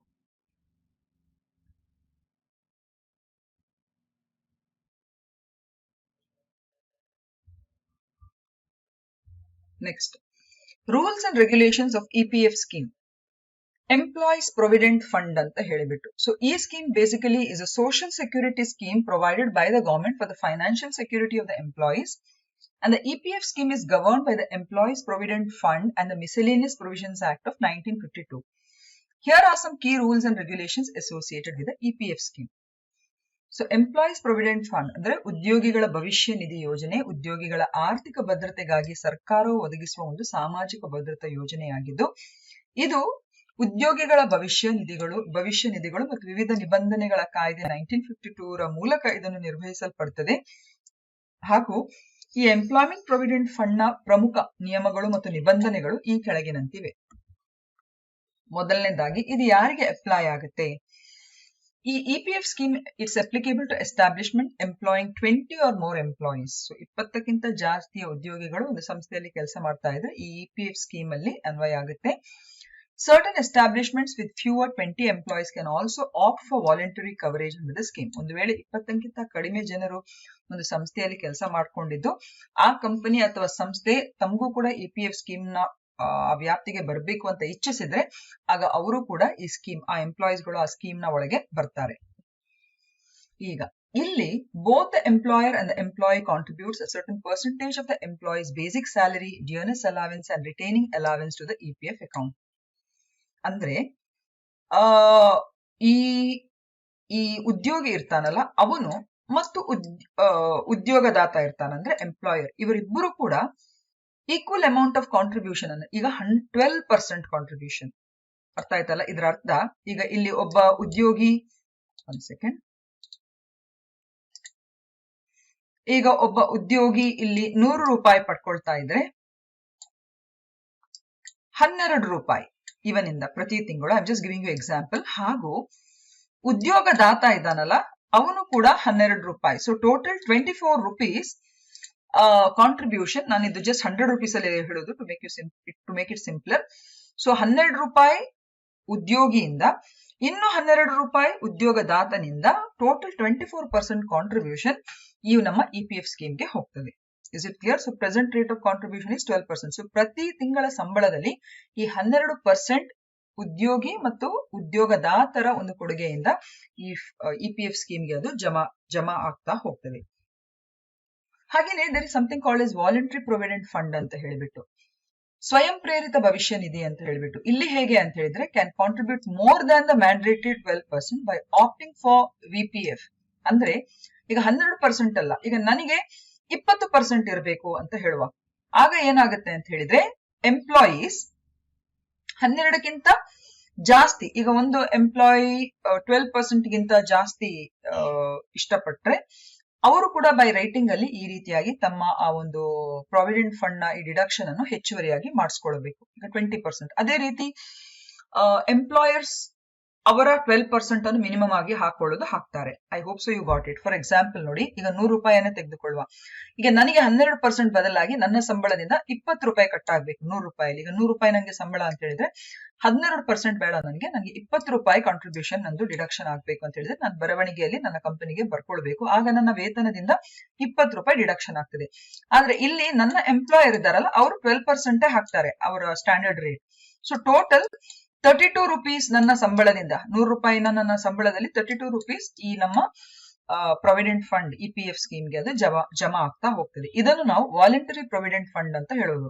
12% ಗಿಂತ ಜಾಸ್ತಿ ನನಗೆ ಒಂದು ವೇಳೆ 12% ಮಿನಿಮಮ್, ಅದಕ್ಕಿಂತ ಜಾಸ್ತಿ ಈ ರೀತಿಯ ಡಿಡಕ್ಷನ್ ನನಗೆ ಆಗಬೇಕು ಅಂತ ಹೇಳಿದ್ರೆ ಈ ಫಂಡ್ಗೆ ಪೂರಕವಾಗಿ ಆಗ ನಾನು ಈ ರೀತಿಯಾಗಿ ಮಾಡ್ಕೊಳ್ಬಹುದು. Is it clear? ಹಾಗೇನೆ ಇಂಟ್ರೆಸ್ಟ್ ರೇಟ್, ಈ EPF ಕಾಂಟ್ರಿಬ್ಯೂಷನ್ ನಿಮ್ಮ ಏನು ಪ್ರತಿ ತಿಂಗಳ ಸಂಬಳದಲ್ಲಿ ಅದು ಜಮಾ ಆಗ್ತಾ ಹೋಗ್ತದೆ. ಸೊ ಇದಕ್ಕೆ ಪೂರಕವಾಗಿ ಇಂಟ್ರೆಸ್ಟ್ ಏನಿದೆ, ಇದಕ್ಕೆ ಬಡ್ಡಿ ದರ ಏನಿದೆ ಅದನ್ನು ಗವರ್ಮೆಂಟ್ ಕಾಲ ಕಾಲಕ್ಕೆ ಅದನ್ನು ನಿಗದಿ ಮಾಡಿ ಅದನ್ನು ಇದು ಮಾಡ್ತಾ ಇರ್ತಾರೆ. ಸೊ ಇದನ್ನು ಕಂಪೌಂಡೆಡ್ ಆಗಿ ನಿಮ್ಮ ಒಂದು ಅಕೌಂಟ್ ಅಲ್ಲಿ ಇರುವಂತಹ ಅಮೌಂಟ್ ಗೆ ಅದು ಆಡ್ ಆಗ್ತಾ ಹೋಗ್ತದೆ. ಆ ಬಡ್ಡಿ ದರವನ್ನು ಸಂಯೋಜನೆ ಮಾಡಿ ಅದು ನಿಮ್ಮ ಅಕೌಂಟ್ ಅಲ್ಲಿ ಶೇಖರಣೆ ಆಗ್ತಾ ಹೋಗ್ತದೆ. ಇದು EPF ಸ್ಕೀಮ್ಗೆ ರಿಲೇಟೆಡ್ ಆಗಿರುವಂತದ್ದು. ಇನ್ನೊಂದು EPF ಅಕೌಂಟ್ ಅಂತ ಇದೆ. Every eligible employee has an EPF account and the contributions are deposited into this account. So EPF account ಅಂತ ಹೇಳುವಂತ ಒಂದು ಅಕೌಂಟ್ ಇಲ್ಲಿ ಪ್ರತಿ ಅಂದ್ರೆ ಈ ಅಕೌಂಟ್ ಗೆ ಅದು ಶೇಖರಣೆ ಆಗಿಕೊಂಡು ಹೋಗುವಂತದ್ದು. ಕಾಂಟ್ರಿಬ್ಯೂಷನ್ಸ್ ಎಂಪ್ಲಾಯರ್ದು ಮತ್ತು ಎಂಪ್ಲಾಯ್ದಲ್ಲಿ ಶೇಖರಣೆ ಆಗಿಕೊಂಡು ಹೋಗ್ತದೆ. ಇನ್ನೊಂದು ಯೂನಿವರ್ಸಲ್ ಅಕೌಂಟ್ ನಂಬರ್ ಅಂತ ಇದೆ. The UAN number is a unique number assigned to each EPF member to track multiple member IDs allotted to a single member under different establishments. So UAN number ಅಂತ ಇರುವಂತದ್ದು. ಇನ್ನೊಂದು withdrawal, ನಿವೃತ್ತಿ, ರಾಜೀನಾಮೆ ಅಥವಾ ನಿರುದ್ಯೋಗದ ನಿರ್ದಿಷ್ಟ ಅವಧಿಯ ನಂತರ ನೌಕರರು ತಮ್ಮ EPF ಖಾತೆಯಲ್ಲಿ ಸಂಗ್ರಹವಾದ ಬ್ಯಾಲೆನ್ಸ್ ಅನ್ನು ಹಿಂಪಡೆಯಲು ಅವರಿಗೆ ಅವಕಾಶ ಇದೆ. ಹಾಗೆಯೇ ನಾಮಿನೇಷನ್, EPF ಸ್ಕೀಮ್ ಅಲ್ಲಿ ಹೆಚ್ಚಾಗಿ ನಾಮಿನೇಷನ್ ತುಂಬಾನೇ ಕಡ್ಡಾಯ. ಸೊ ಯಾರು ಅಂದ್ರೆ ಏನಾದ್ರೂ ಡಿಮೈಸ್ ಆದಂತ ಸಂದರ್ಭದಲ್ಲಿ ಆ EPF ನ ಬೆನಿಫಿಷರೀಸ್ ಯಾರಾಗಿರ್ತಾರೆ ಅಂತ ಹೇಳೋದಕ್ಕೆ ನಾಮಿನೇಷನ್, ನಾಮನಿರ್ದೇಶನ ಕೂಡ ಮಾಡಬೇಕಾಗುತ್ತೆ. ಹಾಗೇನೆ ಕೆಲವು ಸಲ ಪೆನಾಲ್ಟೀಸ್ಗಳು, ತಿಂಗಳು ಕರೆಕ್ಟ್ ಆದ ಟೈಮ್ ಅಲ್ಲಿ ಆ ಒಂದು ಏನು ಆ ಕಾಂಟ್ರಿಬ್ಯೂಷನ್ಸ್ EPF ಕಾಂಟ್ರಿಬ್ಯೂಷನ್ಸ್ ಒಂದ್ ವೇಳೆ ಟೈಮ್ಲಿ ಆಗಿ ಹೋಗದಿದ್ರೆ ಆಗ ಕೆಲವೊಮ್ಮೆ ಪೆನಾಲ್ಟಿಗಳು ಕೂಡ ಬೀಳ್ತದೆ. ಇನ್ನೊಂದು EPF ಪೆನ್ಷನ್ ಸ್ಕೀಮ್ ಅಂತ ಇರ್ತದೆ. ಈ ಪೆನ್ಷನ್ ಸ್ಕೀಮ್ ಅಡಿಯಲ್ಲಿ ಆ ಅಮೌಂಟ್ ಗೆ ಅನುಗುಣವಾಗಿ ವ್ಯಕ್ತಿಗೆ ಒಂದಷ್ಟು ತಿಂಗಳು ಪಿಂಚಣಿ ಬರುವಂತ ಒಂದು ಅವಕಾಶ ಕೂಡ ಈ EPF ಸ್ಕೀಮ್ ಅಲ್ಲಿ ಇರುವಂತದ್ದು. ಹಾಗೆಯೇ EPF ಟ್ರಾನ್ಸ್ಫರ್ ಅಂತ ಇದೆ. ಹೆಚ್ಚಾಗಿ ಎಂಪ್ಲಾಯೀಸ್ ಗಳು ತಮ್ಮ ಜಾಬ್ ಅನ್ನು ಬದಲಾವಣೆ ಮಾಡ್ತಾ ಇರುವಂತ ಸಂದರ್ಭದಲ್ಲಿ ಆ EPF ಅಕ್ಯುಮುಲೇಷನ್ಸ್ ಅಥವಾ ಅಕೌಂಟ್ ಒಂದು ಇದರಿಂದ ಇನ್ನೊಂದಕ್ಕೆ ಟ್ರಾನ್ಸ್ಫರ್ ಮಾಡ್ಲಿಕ್ಕೆ ಅದು ಅಲ್ಲಿ ಅವಕಾಶ ಇದೆ. ಹಾಗೂ ವಿಡ್ರಾವಲ್ ಫಾರ್ ಹೌಸಿಂಗ್, ಒಂದು ಮನೆ ಕಟ್ಟುವಂತ ಸಂದರ್ಭದಲ್ಲಿ ಅಥವಾ ಏನಾದ್ರು ಪರ್ಚೇಸ್ ಮಾಡ್ಲಿಕ್ಕೆ ಏನಾದ್ರು ಮಹತ್ತರವಾದದಿದ್ರೆ ಆ ಸಂದರ್ಭದಲ್ಲಿ EPF ಸೇವಿಂಗ್ಸ್ ಇಂದ ಇಷ್ಟು ಪ್ರಮಾಣವನ್ನು ಅಂದ್ರೆ ಪೂರ್ತಿಯಾಗಿ ಅಲ್ಲ ಇಷ್ಟು ಪ್ರಮಾಣವನ್ನು ವಿಡ್ರಾ ಮಾಡ್ಲಿಕ್ಕೂ ಕೂಡ ಅದಕ್ಕೆ ಅವಕಾಶ ಇದೆ.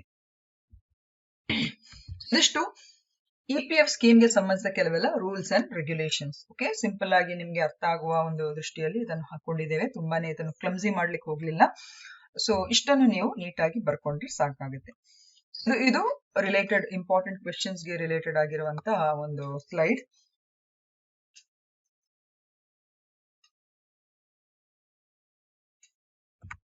ಹಾಗೆ ಇದು ಕನ್ನಡದಲ್ಲಿ ಇರುವಂತದ್ದು. ಓಕೆ,